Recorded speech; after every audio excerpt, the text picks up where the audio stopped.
sustentabilidade, educação ambiental e redes, né? E por que redes? Eu queria trazer aqui, porque a gente está tendo uma experiência aqui na região da Alta Paulista, que a gente organizou uma rede. E aí a gente queria trazer um pouquinho até para convidar o pessoal do fórum. Mas aí quando a gente fala, o que é sustentabilidade, né? A Dulce trouxe algumas questões para a gente, assim, problematizando principalmente as esferas global e local, né? Que tem tudo a ver com sustentabilidade, mas afinal, o que é isso que tanto se fala? E eu acho que a Dulce, ela trouxe um ponderamento muito crítico para a gente pensar, que é no sentido das empresas, né? A gente trabalha com empresa, administração. Aí você vê o quanto que isso entra no modismo, né? Eu mesmo fiz uma pesquisa trabalhando com a educação ambiental dentro das empresas, né? Como é que ela é trabalhada dentro das empresas, principalmente daquelas empresas que têm a certificação ISO 14001, que é o SGA, o Sistema de Gestão Ambiental. E é interessante que a educação ambiental que a gente está percebendo, ela é vista ainda mais com comunicação interna. É uma comunicação, né? Não é tanto o processo, fica mais interno mesmo a instituição para poder atingir, lógico, as metas. Mas o que é essa da educação ambiental e o que é a sustentabilidade que tanto fala, né? Bom, a sustentabilidade que eu trago aqui, ela está numa abordagem socioambiental, que a Dulce também trouxe isso, né? As premissas da sustentabilidade socioambiental, que é uma coisa que a Dulce colocou, que é o que a gente parte também, dentro dessa visão sistêmica. E na educação ambiental tem uma discussão muito grande nisso, se vocês pegarem a literatura, em questão de educação ambiental para a sustentabilidade, educação ambiental para o desenvolvimento sustentável, EADS, é bem conflituoso, né? São discursos diferentes. Quando a gente fala de sustentabilidade, a gente não pode esquecer do Sachs, né, que é um economista ainda vivo, francês, que ele traz sobre a questão do ecodesenvolvimento, que a princípio discutido também por Strong, né, uma filosofia que foi, na verdade, cunhada pelo Strong e difundida muito mais pelo Ignaz Sachs, no sentido de, antes de vir a ser desenvolvimento sustentável e sustentabilidade, esses discursos que são bem polissêmicos, ou seja, são bem conflituosos, se trazia a questão do ecodesenvolvimento, tentar desenvolver a partir, né, de bases mais ecológicas. E aí vem o Sachs trazendo a discussão entre a interação entre meio ambiente e crescimento econômico, que o ecodesenvolvimento vem para trazer essa discussão primeiro, ênfase no planejamento participativo, né, no sentido de, olha, a gente vai desenvolver, mas todo mundo tem que participar desse processo de planejar como a gente vai desenvolver, por quê, né? Então, para a Sachs, então, nesse sentido, desenvolvimento desejável sob o ponto de vista social, viável do ponto de vista econômico e prudente do ponto de vista ecológico. Dentro disso, então, você tem sociedade econômica, cultural, ecológica, espacial e social que permeia esse discurso do ecodesenvolvimento. E Sachs coloca que é muito mais um projeto, né, essa questão do eco. É um projeto de Estado e sociedades cujo centro de desenvolvimento econômico e sociedade social e humana é capaz de ser solidária com a biosfera. Acho que a Dulce trouxe bastante essa questão quando ela fala do diálogo, né? Naquele momento do diálogo, uma base que você faz lá no círculo, né? Do cuidado, da integração, é nesse sentido, do ser solidário também. E que a gente vê que o discurso do ecodesenvolvimento foi por um caminho que nem sempre privilegiou realmente as bases, né, as primeiras premissas, o que se esperava do ecodesenvolvimento. E aí vem o desenvolvimento sustentável num discurso muito mais capitalista, né, no sentido de que o desenvolvimento sustentável privilegia um pouco mais, ou muito mais, o crescimento econômico do que as outras variáveis, as outras dimensões que o Sachs, na sua discussão do ecodesenvolvimento, tentava trabalhar um pouquinho mais. Crescimento não qualidade. Oi? Crescimento e não qualidade. Não, crescimento sempre foi, né? A base de tudo, qualidade já é... Na verdade, é o foco, né, do desenvolvimento sustentável, é o crescimento econômico, principalmente. Tá? E aí propõe, então, o termo sustentabilidade como estratégia de desenvolvimento, que a Dulce falou muito na fala dela, quase toda, você usou muito essa palavra, né, Dulce? Estratégia.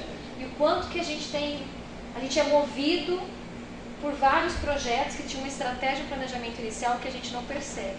Que a gente vai indo a favor de muitas coisas sem pensar naquilo que era, a princípio foi pensado pelos dominantes, né?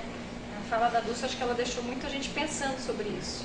E aí a gente vai comprando os discursos, né? Nós como pesquisadores, professores, que daqui a pouco a gente está comprando os mais sustentável, mas sem discutir a origem desse discurso, e eu acho que isso é muito importante para nós dentro da academia também. Pensar que discurso é esse que vem, qual que é a estratégia que foi pensada para isso, no sentido intencional. E aí, todo mundo já conhece, né, da desenvolvimento, mas eu peguei até da Comissão Blanca, uma parte que coloca o seguinte: é o desenvolvimento econômico que satisfaz tanto as necessidades humanas de recursos de emprego presentes, quanto as futuras, enquanto minimiza seu impacto sobre a diversidade biológica. Né? Embora se tenha impacto aí reduzido na diversidade biológica, mas olha lá, a necessidade humana de recursos, quer dizer, o crescimento econômico é uma necessidade humana, então eles pegam por essa frente. E permeiam também, lógico, a sociedade econômica, social e ecológica, mas a gente sabe que a questão da sociedade econômica ela é muito mais forte. Tem um professor com o meu doutorado que sempre dizia assim: Angélica, quando a gente pega um projeto para avaliar, a gente sempre se pergunta sobre qual ótica esse autor ou esse pesquisador está falando sobre sustentabilidade.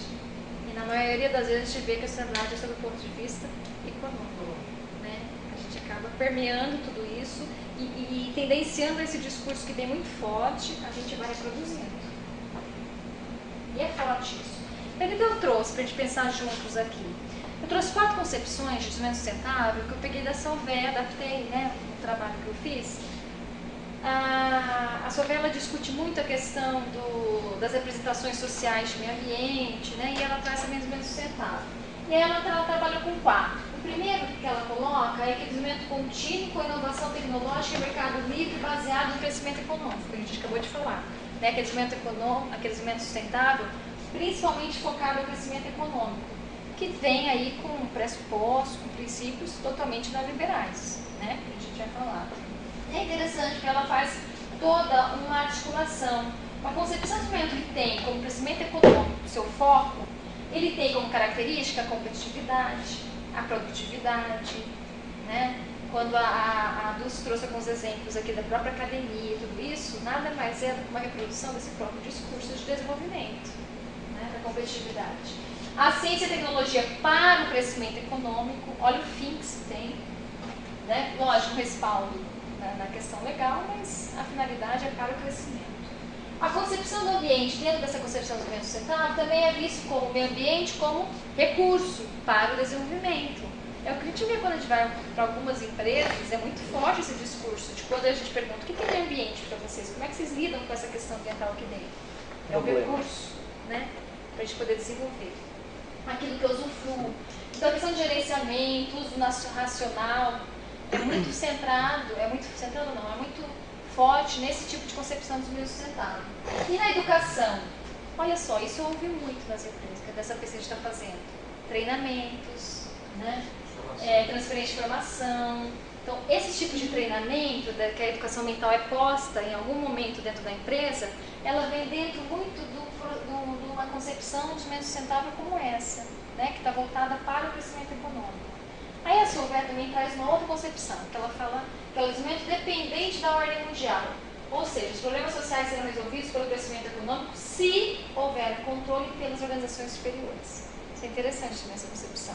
Porque dentro dessa concepção, a característica é essa, ó, mercado livre em grandes escalas. Olha aí a questão global, olha a questão da globalização, né, que a gente vivenciou. Para a reestruturação das condições sociais, organizações mundial, pactos regionais, acordo e legislação. Porque a gente fala da questão do bem comum, não sei se a Dulce compartilha disso, mas a gente teve em 92 aquele relatório do nosso futuro comum, que tudo, né, a gente teve do bem comum, mas tomar um cuidado também, porque estrategicamente essa questão comum vai ao encontro também dessas questões de negociar. Vamos negociar. Você não tem água, a gente tem, então vamos negociar isso. Ninguém sabe o que é bem comum também até hoje, discutindo o direito bem comum de quem? E o que é comum, né? Porque quando a coisa está num desastre, tudo vira comum. Mas na hora que a coisa pega... É meu? Eu posso pegar? Não, então não assim. Vamos negociar, né? Claro. Então é muito frágil, né, essa questão do bem comum, mas ela é muito bem utilizada pelos dominantes. Né? Na concepção de ambiente é quando se pega a biosfera como pool de recursos para ser gerenciado pelas organizações superiores, porque elas podem, né, dentro dessa questão do mercado livre. E na questão da educação, o paradigma é esse, mesma abordagem do treinamento, né, dentro desse modelo neoliberal. Ainda continua essa questão, vamos treinar o pessoal para poder ter esse tipo de concepção de desenvolvimento, mas de uma ordem mundial.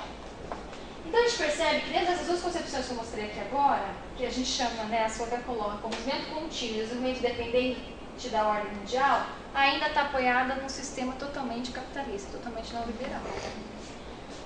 A educação, nesse caso, então, se resume em transferir informação científica, técnica e jurídica, contribuindo com as normas ambientais que minimizem os impactos e que assegurem um crescimento econômico mais rápido.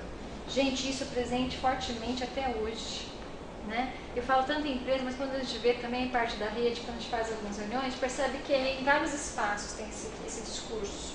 Vários espaços. E até nas escolas. Né? A gente coloca uma empresa, o grande vilão também, mas acho que não dá para ficar só nas empresas, né? A gente tem todos os espaços possíveis que também se apropriam desse discurso menos sustentável, se apoiando no sistema neoliberal, porque está todo mundo buscando crescer. Eu faço parte do todo. E a empresa só produz porque quem quer? Porque eu quero. Eu quero, né? Isso é interessante. Nós fazemos parte do todo. A gente esquece que a gente faz parte do todo. E a gente esquece que a gente é esse consumidor, né? Com certeza. Então, Isso é O verdade. consumidor final de tudo é nós.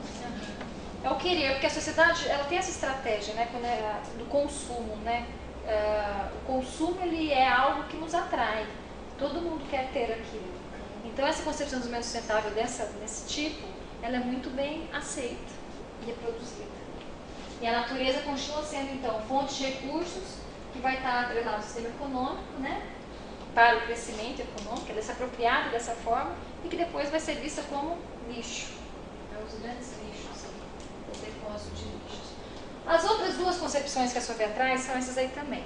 A terceira se chama desenvolvimento alternativo, que tem como pressuposto somente uma mudança global nos valores e nas escolhas sociais irá permitir o desenvolvimento sustentável nas comunidades, que vai ao encontro um pouco daquilo que a Luz trouxe, né? Enquanto a gente pensar e problematizar algumas questões. Principais características do movimento alternativo, a questão do biorregionalismo ao território aí, né? Evidente. O biorregionalismo é uma questão intrínseca aí para o movimento alternativo, com distinção das necessidades e desejos, redução da dependência, isso é importante, né? Reduzir a dependência, nós somos muito dependentes. Então, por isso que a gente também reproduz muito fortemente um outro tipo de desenvolvimento que não é alternativo. Que é o que a Luz colocou comparando as próprias academias. Tem pessoas que não colocam realmente aquilo que é, então aquilo que chegou ao resultado. Né? É muito semelhante esses exemplos aí que foram dados. A questão de participação, solidariedade são umas características desse desenvolvimento alternativo. Concepção do ambiente. O ambiente é visto não como um recurso, mas como um projeto possível e comunitário. Por isso que depois da educação ambiental se apropriou da sociedade sustentável. Então, que sustentabilidade dentro da educação ambiental vai ver isso. Que a educação ambiental, em algum momento, ela coloca assim, não, ter desenvolvimento sustentável, sustentabilidade, mas vamos aqui falar enquanto sociedade sustentáveis, do plural até que se coloca. Por quê? Porque cada comunidade tem um desejo, cada comunidade é cada comunidade está num território diferente, né? Os desejos são outros. E em questão da educação, paradigma inventivo, projetos comunitários para as transformações das realidades sociais. Quer dizer, a educação se apropria, na educação ambiental se apropria desses projetos comunitários no sentido de transformação, no sentido de criticidade, já diferente dos treinamentos.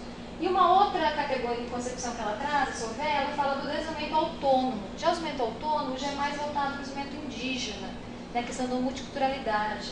E que o desenvolvimento é valorado se a manutenção da identidade cultural e da integridade territorial for preservada. É a questão do território, mais a questão cultural que está ali inserida nesse território. Então ela chama de desenvolvimento autônomo. A comunidade indígena é uma característica muito forte desse tipo de desenvolvimento que a Sofia traz. E aí uma das características é a economia de subsistência, baseada também na solidariedade, associada às distintas cosmologias, né, pela questão cultural. O ambiente é visto como território, lugar para se viver, e projetos culturais também são comunitários. Olha o território de novo, né? Você percebe que o território já tem mais valor nesses dois tipos de concepções que ela traz. E o paradigma da educação é construção do conhecimento contextualmente significante, resgatando os valores do know-how tradicional. Aí são as comunidades tradicionais, que vem se perdendo também, né, nesse tipo de desenvolvimento do 1 e o 2 que eu mostrei antes. Um desenvolvimento que não é autônomo e que não é alternativo, ele vai reproduzindo o que a massa pensa, e nesse sentido você perde totalmente os valores culturais de determinada região, de determinado território.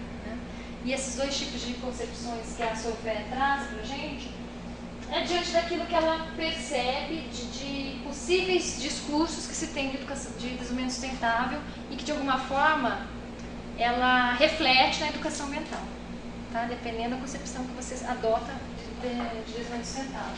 Então a gente percebe que a concepção de desenvolvimento alternativo propõe um novo pensamento. Qual que é esse pensamento? A mudança de comportamento, a mudança de valores e de alternativas sociais para a promoção do desenvolvimento das comunidades e enfatiza principalmente a economia biorregional. Aí a questão da economia, todo mundo já ouviu falar, economia solidária, né? Que isso tem que estar ligado também e relacionado aos territórios. Não pode fugir dos territórios. Não posso fazer uma economia solidária mundial, né? Aí você perde também o contexto do que é realmente a economia solidária. Que aí ela traz como economia até do biorregionalismo. Essa concepção, analisando o que a Sônia traz, e analisando a educação ambiental, e aí como percepção minha, ela está muito mais próxima ao Tratado da Educação Ambiental, que todo mundo deve ter conhecimento, né? No 92, que esse tratado para a gente ainda é muito importante para a educação ambiental brasileira, que é para as sociedades sustentáveis. Então, para você ter uma ideia, as redes se baseiam nesse tratado ainda. Tá? Ela é revisitada de vez em quando, mas é esse documento que a gente trabalha. Já o desenvolvimento autônomo, com os indígenas, né, aparece como alternativa possível para um desenvolvimento sustentável mais adequado, pois prevalece os saberes tradicionais e a noção de desenvolvimento é muito diferente da sociedade dominante e hegemônica. É o desenvolvimento regional, né, mas privilegiando todos os valores culturais desse território. Bom, pessoal, esses são os 4. O que eu trouxe, né, quando eu estava até pensando na fala aqui hoje, eu achei interessante trazer essas 4 concepções, porque são 4 concepções de desenvolvimento sustentável que estão atreladas, de alguma forma, estão ligadas à educação ambiental. E aí, qual que é o discurso, então, da educação ambiental e da sustentabilidade nos dias de hoje? Eu já falei, me adiantei, né, falei das sociedades sustentáveis. Então, a gente se apropriou, né, na educação ambiental no Brasil, no final dos anos 90, a gente se apropria desse discurso de sociedades sustentáveis, na busca de uma sociedade mais alternativa, desenvolvimento alternativo, que eu gostei da Solveig, principalmente, tá? Não tanto autônomo, né? Porque eu acho que é ainda mais difícil pra gente, mas alternativo é uma coisa que se busca. E aí a gente tem o Tratado de Educação Ambiental nas Cidades Sustentáveis, global, que é um documento que a gente se apoia bastante, e a Agenda 21, no capítulo 36, não sei se todo mundo conhece, eu trouxe aqui uma parte dele, que fala que o ensino tem fundamental importância na promoção da sustentabilidade para aumentar a capacidade do povo para abordar questões ambientais, sociais e desenvolvimento. Tem um do a mais ali. Mas para isso, para que o povo possa ter possibilidade de discutir isso, ele também tem que ter conhecimento, tem que ter formação. E aí vem a educação ambiental, né, que é a mola propulsora de tudo isso daí. Então, como é que a gente lida com a educação ambiental nesse contexto? Qual que é o papel nosso? Né? Se a gente quer, imagina-se que as pessoas têm que participar. Imagina-se não, é o que a gente espera, né? Que todas as pessoas possam participar, mas para isso elas têm que ter informação. Até para saber se aquilo é sustentável ou não para ela, né? O que é sustentável para aquela região. A educação ambiental ela vem para contribuir para a transformação dessa realidade por meio de potência de ação, né? Que tem um filósofo que trabalha muito bem com isso, potência de ação, que é no sentido de você potencializar a ação do povo. De que forma a gente faz isso? Com conhecimento, com motivação, com aquele cuidado que você falou e com o diálogo, porque senão não tem, né? O diálogo ele é muito importante para isso. Coloquei ali, parte de cooperação, participação e troca de saberes. Então, para isso, a gente busca trabalhar com uma educação ambiental mais transformadora, mais crítica, né, de fazer pensar. Então, às vezes as pessoas esperam a gente chegar lá, ou a gente, numa conversa, trazer respostas, né? Lúcio, hoje você fez muito bem o papel de trazer um monte de questionamento e trazer para a gente também todas essas relações que se tem, né, no mundo, não só no Brasil, né, que estão por trás de muitas coisas que a gente nem imagina, né, o que a gente não quer pensar, né? Porque a gente até imagina, mas às vezes é melhor não pensar, né? Porque quando começa a pensar tudo isso, você começa a ver. E aí é aquela questão que você falou da preguiça, né? Que hoje invade a academia mesmo. A preguiça intelectual hoje é algo que a gente está tendo que trabalhar muito bem com isso.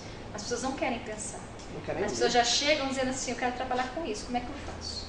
Né? Ou tem uma coisa pronta? Tem pronta, é muito mais fácil. Então, é muito difícil nesse sentido, né? E a gente tenta, na educação ambiental, para trabalhar com essa questão de criticidade, tentar, por meio de uma troca de diálogo, dos saberes, somente essa troca de saberes, tentar estimulá-los a pensar.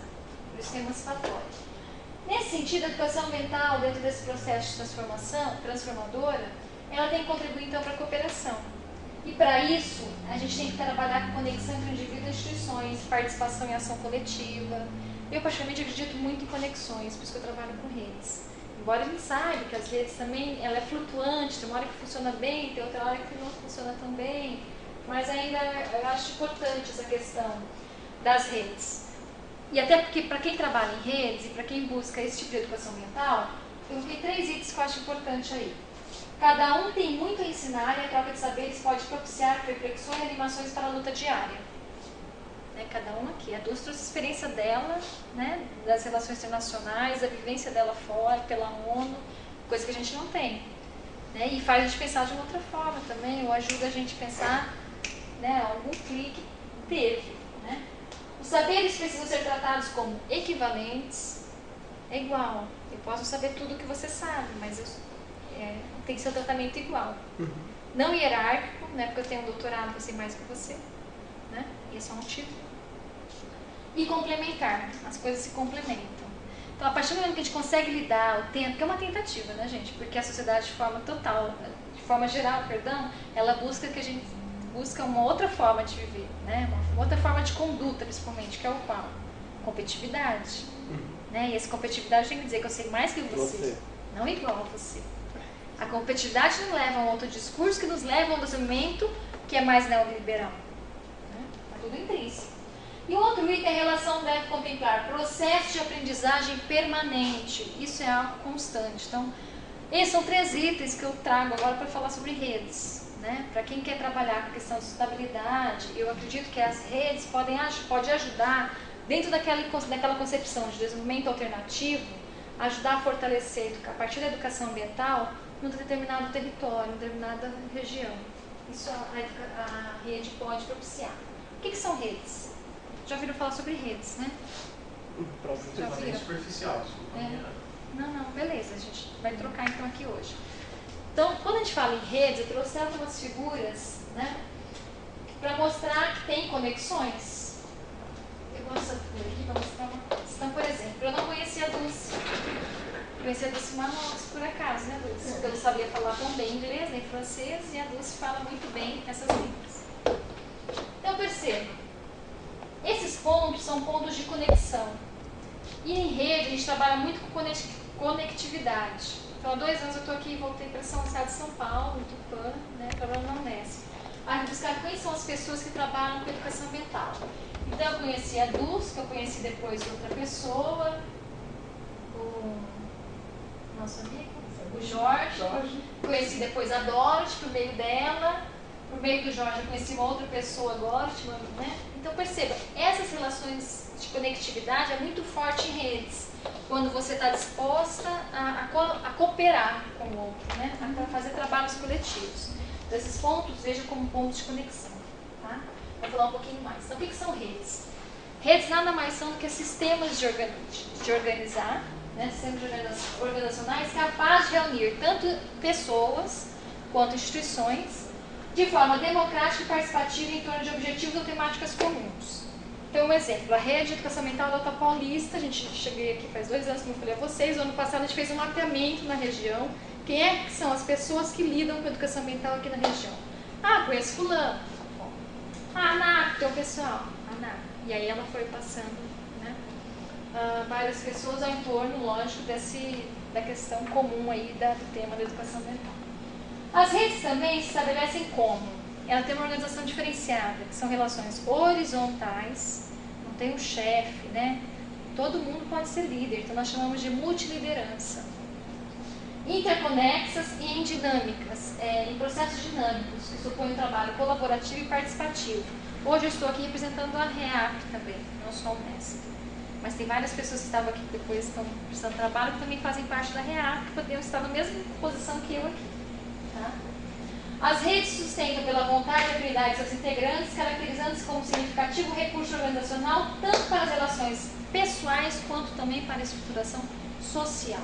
Lógico, são afinidades, nossa afinidade aqui é o tema em comum, a educação ambiental, mas não que todo mundo pense igual, né? E nem é para pensar igual.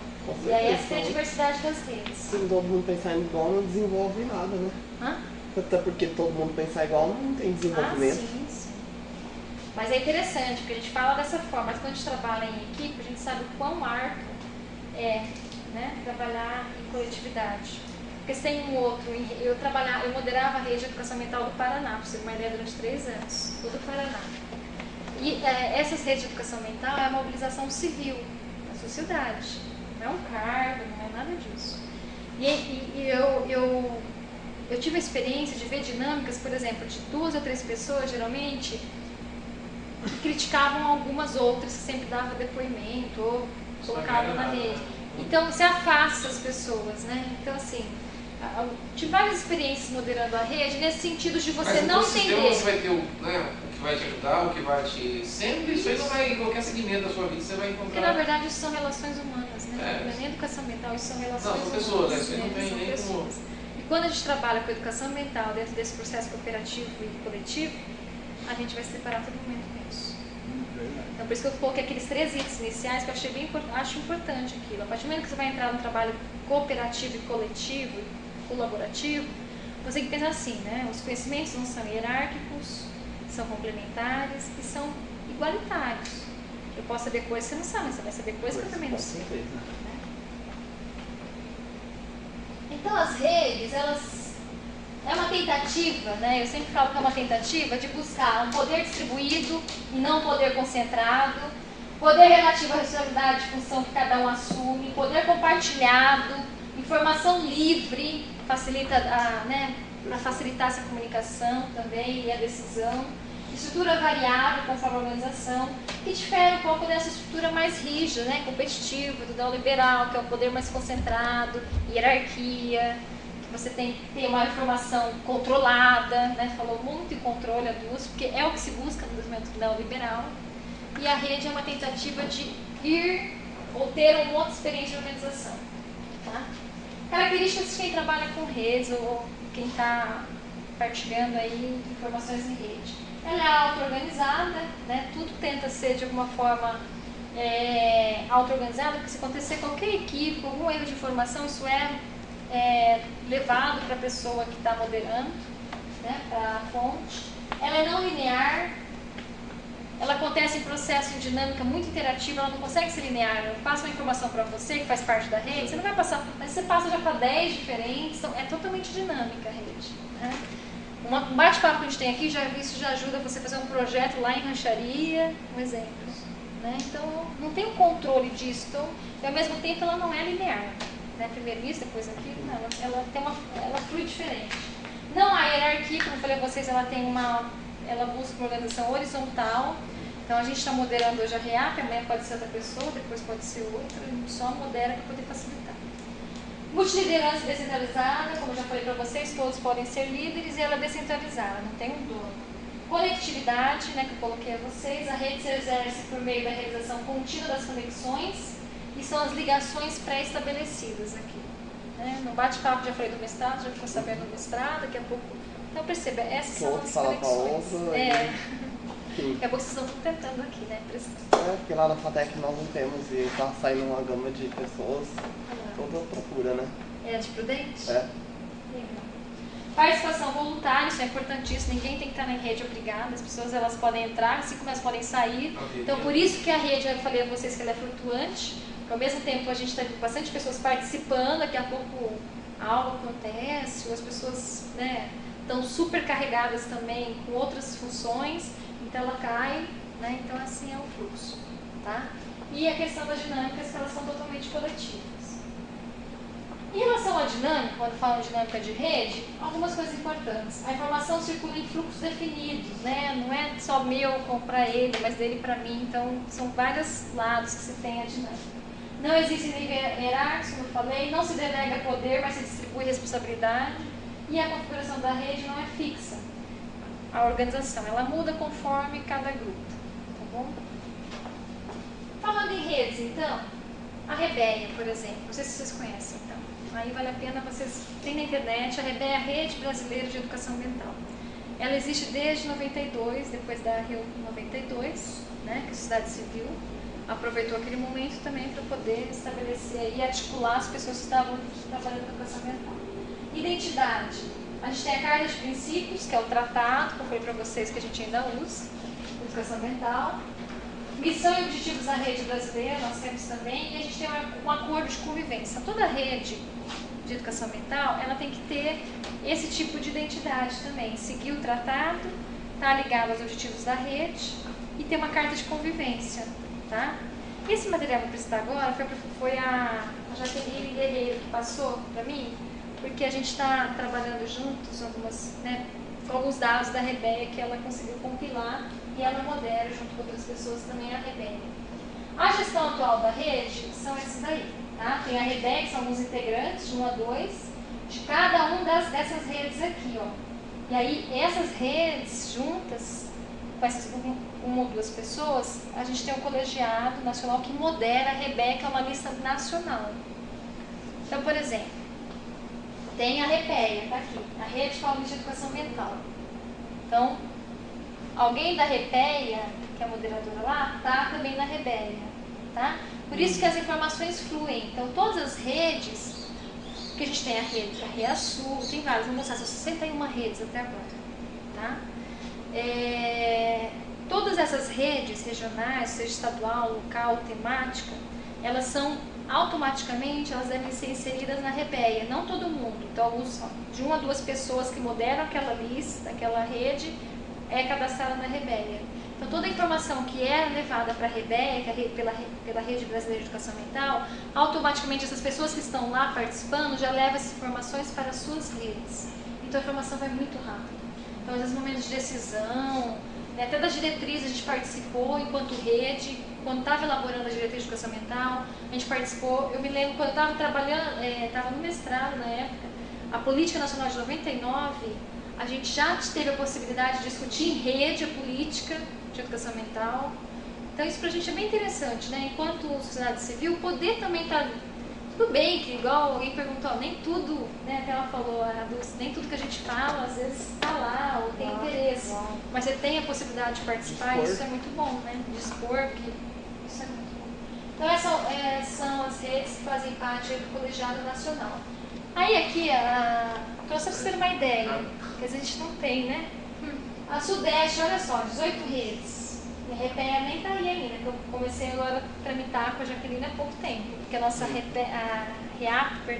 que a gente começou ano passado, agora esse ano que a gente conseguiu discutir os objetivos, os princípios da REAP e o acordo de convivência. Porque tudo isso é forma colegiada, né, coletiva. Então, ele caminha passos também conforme o grupo. E aí precisa de reuniões presenciais, todo mundo trabalha. A gente já fez 3 reuniões presenciais, né? Mas a dificuldade é grande. Então, 18 no Sudeste, a gente tem Nordeste, aí 27, não, tem mais, né? 8, Centro-Oeste, Norte, Sul, vocês viram que o Sudeste tem mais. Redes temáticas, que além das redes por regiões, a gente também tem redes por temas, que são organizadas por redes. Como a Rejuma, que é uma rede de juventude e meio ambiente, que é muito ativa, né? O pessoal do Rejuma é uma moçada bem forte nessa área. A RUPEA, que é uma rede universitária de programas de educação ambiental de cidades sustentáveis. Rede escola. Então é interessante vocês darem uma olhada, isso tem até no site da rede, que às vezes vocês têm interesse em discutir algum tema. Então eu lembro lá no Sul que a gente tem chama Materiais Didáticos de Educação Ambiental, uma rede. E teve gente que entrou para poder discutir muito sobre isso, porque trabalha com material didático. Então você acaba aprimorando bastante coisas, trocando ideias, né? A REPEA, ela se dá por encontros presenciais também? Sim, não só pela lista de discussão. Porque como é que a rede funciona? Ela tem as listas de discussão, por e-mail, que a gente dialoga, né? Você manda um e-mail para todo mundo que está lá na rede. Mas você também tem os encontros. No caso da REPEA, que é a rede brasileira, a gente tem os fóruns brasileiros que a gente tem de educação ambiental. Então, nesses fóruns, a gente sempre tem uma reunião presencial. Tá? A REPEA também está em redes, está dialogando com outras redes internacionais, que é a rede Lusofa de Educação Ambiental, que é a rede Luso, a rede Amazônia e a rede latino-americana de Educação Ambiental, a Latina. E também tem o NEREA, que não está aí, que faz parte também, que é o NEREA da Espanha, né, um grupo de investigadores de educação ambiental. Então, é isso que é interessante da rede. Eles começam na rede, começam a discutir, daqui a pouco você se recebe nada por essas redes? É tudo Não. voluntário? É participação voluntária. Entendi. E aí vocês discutem, é porque assim, você tá falando, eu tô entendendo, mas não ficou algumas coisas pra mim não ficaram bem claras. É tudo voluntário e vocês se reúnem, tipo, igual você falou, tem participantes vem 2 de enfim, reúne todos dessas 61 e aí vocês discutem os temas atuais? Essa 61 a gente reúne quando? Nos fóruns brasileiros de educação ambiental. Entendi. Tá? Em alguns momentos, o Ministério também apoiou alguns encontros pela rede. Igual eu mesma fiz uma formação em 2008, em Brasília. Ele solicitou cada rede, cada sala da Rebeia, 2 pessoas de cada rede, para poder fazer uma formação. Eu mesma fiz parte disso daí lá em Brasília. E depois a gente passava para todo mundo das redes. Então, às vezes, você tem alguns apoio, né, do governo. O Rebeia é do governo, no caso. É sociedade civil. Lógico que o governo se apropria disso, porque ele sabe que pelas redes, igual escolas sustentáveis, né? Você estava falando, você está formando pessoas de rede, porque as redes estão em vários lugares do Brasil todo. Se você forma pessoas dessas redes, essas pessoas vão formando outras. Então você tem muito mais, mas não ganham-se para isso. As pessoas têm participação voluntária. O ganho disso daqui, Marcelo, né? O ganho é o conhecimento, é a informação que é rápida, é a possibilidade de formação, é a possibilidade de saber esses editais rapidamente, poder participar, igual do programa Escola Sustentável. Quem é que sabia da Escola Sustentável? Eu não, fiquei sabendo Então, agora. tá chegando. Daqui a pouco vai chegar na escola. Então, qual que é o positivo? Eu diria assim, se perguntasse a mim, qual que é o benefício que você vê estando em redes? Rápida. Informação. E como eu pesquiso essa área, trabalho e leio sobre isso, para mim estar em rede, eu fico sabendo de muita coisa rápida. E eu posso também tomar decisão junto, que para mim é importante. Entendeu? Por exemplo, algo te aflige aqui no seu trabalho aqui relacionado à educação ambiental. Aí você joga esse tema, esse problema, e as pessoas pensam em você, estragam a resposta, mais ou menos isso? Pode ser. Aqui na Repeia acontece isso. Sim, você tem um problema, estou tendo um problema na parte da educação ambiental. Isso, troca o tudo. que vocês acham que eu devo fazer? Mais ou menos isso. Eu jogo lá, aí meus parceiros, eles mandam... E vocês discutem, né? Tem redes que funcionam assim. Discussão sobre transversalidade. Isso. Entendi. Igual a nossa Repeia aqui, a gente começou estudando sobre redes. O pessoal falou assim, eu quero saber o que é redes, porque nunca ninguém tinha ouvido falar sobre redes. A gente trouxe o pessoal aqui dia 20 de agosto, né, Larissa? A gente fez uma reunião no passado e o pessoal assim, o que é rede? E eu convidei para falar eles, e aí eu expliquei tudo o que era rede, e a gente tem aquele livro do Ministério, do Cássio Martinho, e a gente começou a ler aquele texto e discutir. Embora o pessoal aqui ainda não tenha o hábito de ficar discutindo. A gente está tentando trabalhar, é a nossa rede. Tá bom. Né, Mas não é só aqui não. Então, é porque também tem, mas é participação voluntária. Mas você está discutindo, quem quer está lá discutindo. Tem muita gente que só observa na rede. É que nem palestra, eu prefiro qualidade do que quantidade. As pessoas que estão aqui presentes, as pessoas que querem discutir, que têm interesse. Agora, encher o auditório para ter quantidade não interessa. Até porque a gente vê que hoje até os congressos, principalmente nessas universidades igual lá no Oeste, né, a maioria, 90% participam, que é o maior que nós temos lá, que é o ENEP, só pode certificado. Você fica vendo aquele monte de gente fica ser uma palhaçada, você tá querendo escutar a pessoa papapá, tipo, sabe, fica te atrapalhando. Eu acho que certificado hoje não vale nada. Mas você vê na questão da competitividade, como é forte ainda? A pessoa precisa de um certificado para poder sair, né, atingir uma meta e para poder sobressair diante de outras. Vamos provar, né? Ou provar. Porque igual ela deve concordar comigo, eu tava discutindo até essa questão. Tem congressos internacionais que você não recebe certificado, que simplesmente a sua fala, não, eu fui comprovado. Agora no Brasil tudo tem que ser o bendito certificado. Você falando nisso, nós sofremos um pouco em Marrocos, né? Por causa disso. Porque eles não davam dando certificado e a gente teve um financiamento. A maioria das pessoas que saíram no Brasil pesquisador conseguiu financiamento, igual eu consegui da FAPESP. Fui pra lá. E eles me deram certificado e fiquei desesperada, porque eu precisava do certificado para comprovar que eu fui. Tirar fotos. Mesmo assim. Mesmo assim, eles querem certificado e querem que a pessoa assine. É a cultura, né, do Brasil que ainda reproduz neoliberalismo, né? Porque aquela coisa assim, será que ele está indo? Quer dizer, então, não sei se vocês já leram aquele livro do Domenico De Masi, que chama Ócio Criativo. Ele é maravilhoso. Como você resolveu? Porque eu não achei, a gente também sou bolsista da FAPESP. Eu sou bolsista. Não, eu consegui, porque a Alice me ajudou, porque ela falava muito bem inglês. Aí eles fizeram certificado pra você? Vimos lá, denunciamos. Foi assim que a gente se conheceu, né? Usando os certificados brasileiros todos. Aliás, o certificado do artigo ainda. Nem sabe. É muito legal. Mas essa coisa certificada é isso, mostrar que eu fui, né? Quer dizer, quando você tem um interesse livre, parece que a coisa não é... Até porque eu também sou obrigado a, de certa forma, eu sou bolsista, se chegar no fim do ano, na hora que eu terminar minha pesquisa, eu tenho que comprovar, eu tenho que publicar ele em 2 lugares. E a comprovação de voo, por exemplo, o PA Federal tem que fazer o relatório e além disso, a passagem do voo. Essa parte administrativa tira toda a autonomia da gente, né? É assim, ó.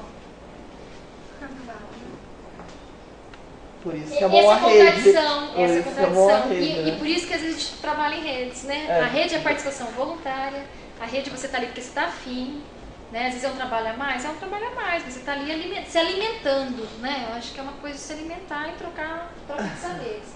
Para quem quer saber um pouquinho mais, a Rebeia tem um site, tá? org.br, se tem mais informação. A gente tem da REAP, aí eu vou fazer um convite, a gente tem essa rede de educação mental que está muito no início da Alta Paulista. Nós já conseguimos em 3 reuniões, a primeira discutir o que era a rede, que saiu todo mundo assim, o que é isso, o que é isso? Então tinha pessoas que chegavam assim, a gente vai prestar consultoria? Não, gente, não é empresa de consultoria, né? A gente está fazendo isso para a gente poder fortalecer. Então, por exemplo, não tem aqui a, como é que chama aquela? FEIDRO, né? A fundação. Então, a Vidro abrir, isso, vai ter alguma educação mental? Por que não essas pessoas que estão aqui na rede, algumas 2 ou 3 que trabalham junto, a APTA, tem o Denilson da APTA que já está com a gente. A APTA é lá de Adamantina. Tina? Que eles sempre vêm aqui, nas nossas reuniões, desde a primeira vez ele veio.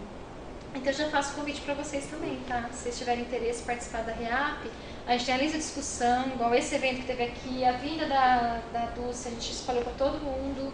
Hoje foi uma parceria com a REAP, então, por exemplo, quem viesse da REAP não ia pagar nada, porque não pagou o evento, mas para hoje estava liberado, né? Assim, foi uma discussão que a gente teve. Mas pouquíssimas pessoas vieram por causa de trabalho, por causa que é um horário que para quem está trabalhando não consegue. Mas a rede, ela dá possibilidades, né, de articulação, de conexão e de possíveis projetos, de possíveis... Isso é interessante. Agora já começar a rever qual que é a nossa política que a gente tem de educação mental na região.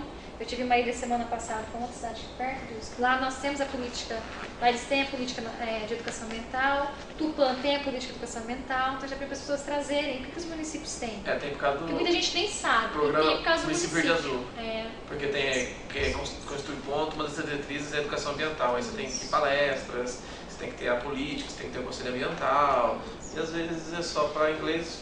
Para inglês ver. Mas por isso que a gente vai tentar trazer isso na rede agora. Quais são a legislação municipal para que as pessoas que estão trabalhando com educação mental possam se apoiar nisso e usar isso, né? O problema é que a legislação tem, o problema é a aplicabilidade dessa legislação.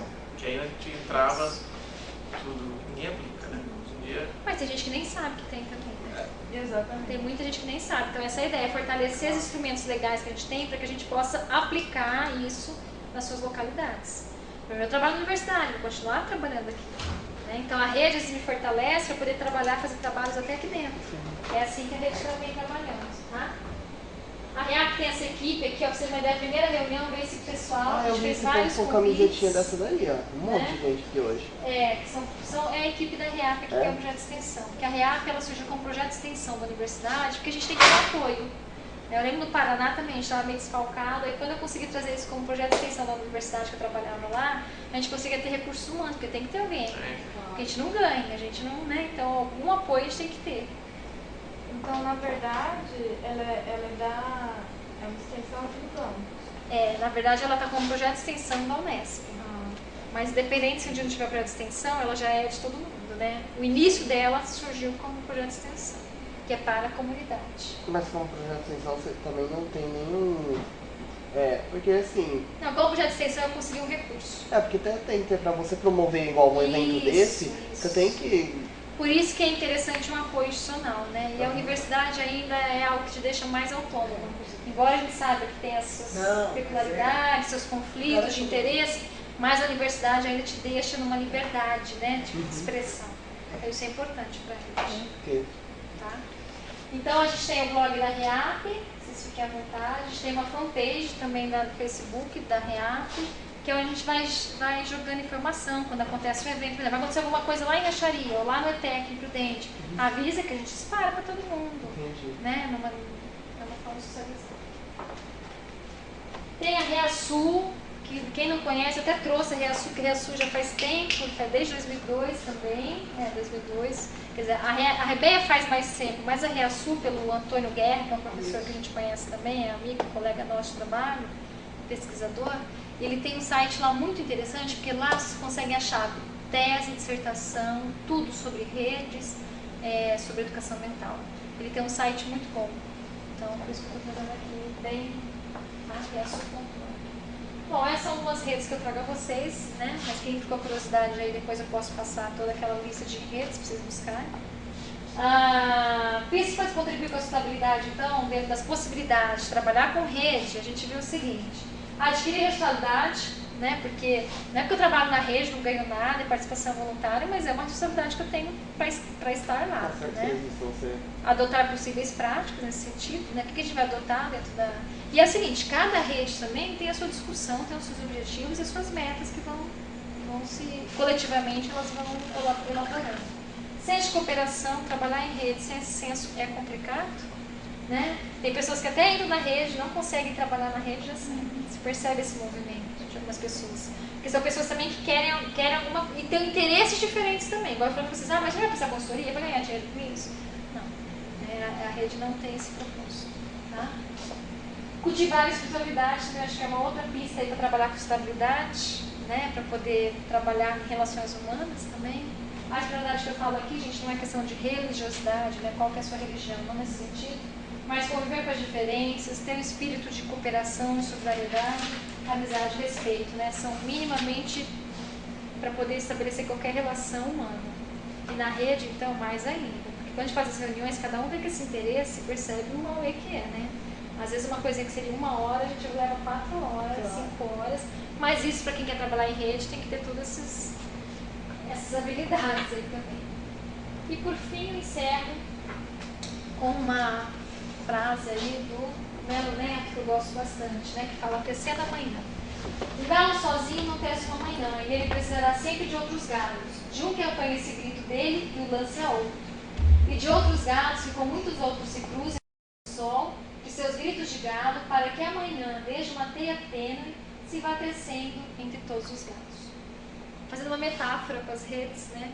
Quanto é importante a gente ter os outros também, para poder nos mostrar isso, né? E para que a gente, a cada pôr do sol, a gente possa se sentir mais forte, para a gente possa compartilhar, né? Acho que isso é importante para quem trabalha com educação ambiental, não só com educação ambiental, para tudo, mas a gente que trabalha com a questão da educação ambiental, buscando levar informação para as pessoas, transformar atitudes, a gente tem que estar sempre encorajada a cada dia, né?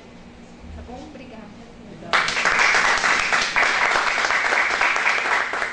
Vocês entenderam mais sobre redes? Sim, eu estava perdido no início. Na hora que você explicou o que era a rede, me clareou tudo. Mas a participação é voluntária, Marcelo. Então, se tiver interesse... Achei interessante, por isso que eu te perguntei como que funciona, como é a questão dos encontros em si. Bem legal essa questão, assim. Para entrar em rede, vocês têm um termo de adesão, né? Coloca lá por que está entrando, é para a gente saber também, né? Se a pessoa trabalha com educação ambiental, não trabalha, qual que é o interesse dela. Igual a gente tem pessoas na REAP que vieram porque achou interessante, mas não trabalha com educação ambiental e quer trabalhar. Então, às vezes, busca bibliografia para ler, discute. Então, isso é bem bacana, né? Pelo menos a gente vê que pode ajudar. Você tem benefícios. É ignorância falar que não. Porque você está em rede, você tem contato com outras pessoas, você tem acesso mais fácil, como você acabou de dizer, a bibliografias. Então, de certa forma, você acaba ganhando, não financeiramente direto, mas, assim, questão de quem quer realmente aprender e quer buscar uma coisa a mais, a rede te proporciona isso, né? Esses dias entrou em contato, esses dias não, né? Já iniciou um moço, Vitor, né? Tem 17 anos, menino. Ficou sabendo da REAP e entrou em contato com a gente. E ele quer ajuda para formar uma cooperativa perto da Adamantina, uma cidade bem pequenininha. Uma cooperativa, porque lá tem um problema que ele até diagnosticou lá. Pronto, na hora ele já colocou, porque dentro da rede, da REAP, tem pessoas lá de Adamantina já que trabalham com isso. Na hora ele já passou esses contatos para ele. Então ele já está conversando com essas pessoas que vivem ali ao lado para ajudar. Então a rede ela facilita esse processo. Talvez né? uma coisa você não teria uma informação dessa fácil. É. Teria que pegar uma pessoa de fora. Aproxima as pessoas. Isso. Fortalece, né? Essa é a ideia. É integrar as pessoas que trabalham com isso para fortalecer, seja a sua região, seja o espaço que você está atuando. Compartilha conhecimento, né? Muito. É a questão local, né? Porque você tem um cuidado também com o seu local, né? E as pessoas que estão nesse local têm uma relação de afeto. Então, quando eu vi até o slide da Dulce, ela mostrou o cuidado, a integridade, depois diálogo, eu vi muito isso. Eu trabalhei no mestrado até essa relação de afeto, né? A gente cuida das coisas a partir do momento que eu tenho um afeto por aquilo. Claro. É a topofilia. É, a topofilia.